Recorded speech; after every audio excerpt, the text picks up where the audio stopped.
Chapter 11 of the Adventures of Tom Sawyer, by Mark Twain. Work.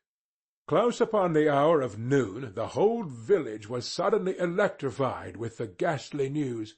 No need of the as yet undreamed-of telegraph. The tale flew from man to man, from group to group, from house to house, with little less than telegraphic speed. Of course the schoolmaster gave holiday for that afternoon. The town would have thought strangely of him if he had not. A gory knife had been found close to the murdered man, and it had been recognized by somebody as belonging to Muff Potter, so the story ran.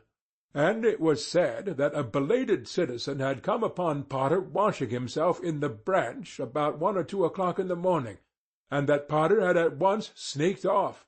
Suspicious circumstances, especially the washing, which was not a habit with Potter. It was also said that the town had been ransacked for this murderer. The public are not slow in the matter of sifting evidence and arriving at a verdict. But that he could not be found. Horsemen had departed down all the roads in every direction, and the sheriff was confident that he would be captured before night. All the town was drifting toward the graveyard. Tom's heartbreak vanished, and he joined the procession, not because he would not 1,000 times rather go anywhere else, but because an awful, unaccountable fascination drew him on. Arrived at the dreadful place, he wormed his small body through the crowd, and saw the dismal spectacle. It seemed to him an age since he was there before. Somebody pinched his arm. He turned. His eyes met Huckleberry's. Then both looked elsewhere at once, and wondered if anybody had noticed anything in their mutual glance. But everybody was talking, and intent upon the grisly spectacle before them. Poor fellow! Poor young fellow! This ought to be a lesson to grave robbers. Muff Potter'll hang for this if they catch him. This was the drift of remark, and the minister said, "It was a judgment. His hand is here." Now Tom shivered from head to heel, for his eye fell upon the stolid face of Injun Joe. At this moment the crowd began to sway and struggle, and voices shouted, "It's him! It's him! He's coming himself!" Who? Who? From 20 voices. Muff Potter! Hello, he's stopped. Look out, he's turning. Don't let him get away. People in the branches of the trees over Tom's head said he wasn't trying to get away. He only looked doubtful and perplexed. Infernal impudence, said a bystander. Wanted to come and take a quiet look at his work, I reckon. Didn't expect any company. The crowd fell apart now, and the sheriff came through, ostentatiously leading Potter by the arm. The poor fellow's face was haggard, and his eyes showed the fear that was upon him. When he stood before the murdered man, he shook as with a palsy, and he put his face in his hands and burst into tears. "I didn't do it, friends," he sobbed. "'Pon my word and honor, I never done it." Who's accused you? shouted a voice. This shot seemed to carry home. Potter lifted his face, and looked around him with a pathetic hopelessness in his eyes. He saw Injun Joe, and exclaimed, "Oh, Injun Joe, you promised me you'd never—" Is that your knife?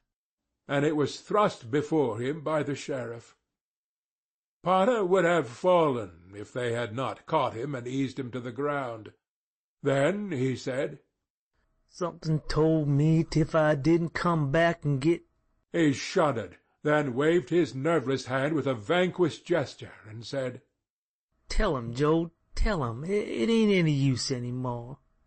Then Huckleberry and Tom stood dumb and staring, and heard the stony-hearted liar reel off his serene statement, they expecting every moment that the clear sky would deliver God's lightnings upon his head, and wondering to see how long the stroke was delayed. But when he had finished, and still stood alive and whole, Their wavering impulse to break their oath and save the poor betrayed prisoner's life faded and vanished away, for plainly this miscreant had sold himself to Satan, and it would be fatal to meddle with the property of such a power as that. "Why didn't you leave? What did you want to come here for?" somebody said. I couldn't help it. I couldn't help it. Potter moaned.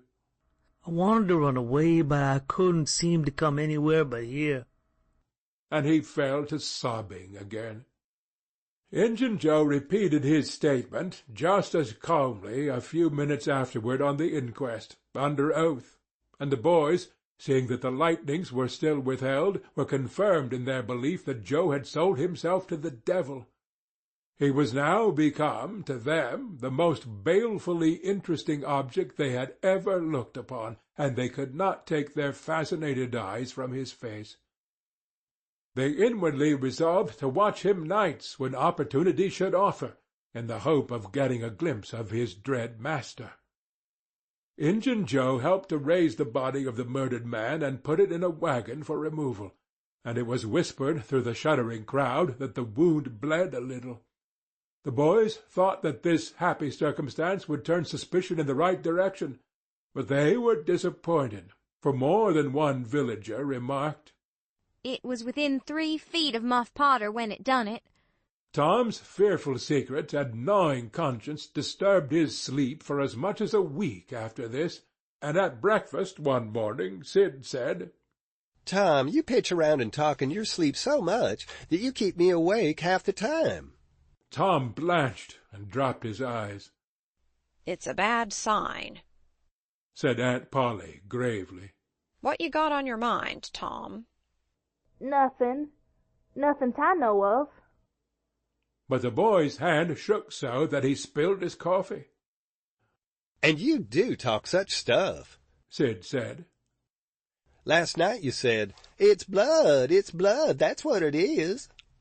You said that over and over. And you said, 'Don't torment me so, I'll tell.' Tell what? What is it you'll tell?" Everything was swimming before Tom. There is no telling what might have happened now, but luckily the concern passed out of Aunt Polly's face, and she came to Tom's relief without knowing it. She said, "Sho, it's that dreadful murder. I dream about it most every night myself. Sometimes I dream it's me that done it." Mary said she had been affected much the same way. Sid seemed satisfied. Tom got out of the presence as quickly as he plausibly could, and after that he complained of toothache for a week, and tied up his jaws every night. He never knew that Sid lay nightly watching, and frequently slipped the bandage free, and then leaned on his elbow, listening a good while at a time, and afterward slipped the bandage back to its place again. Tom's distress of mind wore off gradually, and the toothache grew irksome and was discarded. If Sid really managed to make anything out of Tom's disjointed mutterings, he kept it to himself. It seemed to Tom that his schoolmates never would get done holding inquests on dead cats, and thus keeping his trouble present to his mind. Sid noticed that Tom never was a coroner at one of these inquiries, though it had been his habit to take the lead in all new enterprises. He noticed, too, that Tom never acted as a witness, and that was strange. And Sid did not overlook the fact that Tom even showed a marked aversion to these inquests, and always avoided them when he could. Sid marvelled, but said nothing. However, even inquests went out of vogue at last, and ceased to torture Tom's conscience. Every day or two during this time of sorrow, Tom watched his opportunity, and went to the little grated jail window, and smuggled such small comforts through to the murderer as he could get hold of. The jail was a trifling little brick den that stood in a marsh at the edge of the village, and no guards were afforded for it. Indeed, it was seldom occupied. These offerings greatly helped to ease Tom's conscience. The villagers had a strong desire to tar and feather Injun Joe, and ride him on a rail, for body-snatching, but so formidable was his character that nobody could be found who was willing to take the lead in the matter, so it was dropped. He had been careful to begin both of his inquest statements with the fight, without confessing the grave robbery that preceded it. Therefore it was deemed wisest not to try the case in the courts at present. Chapter 11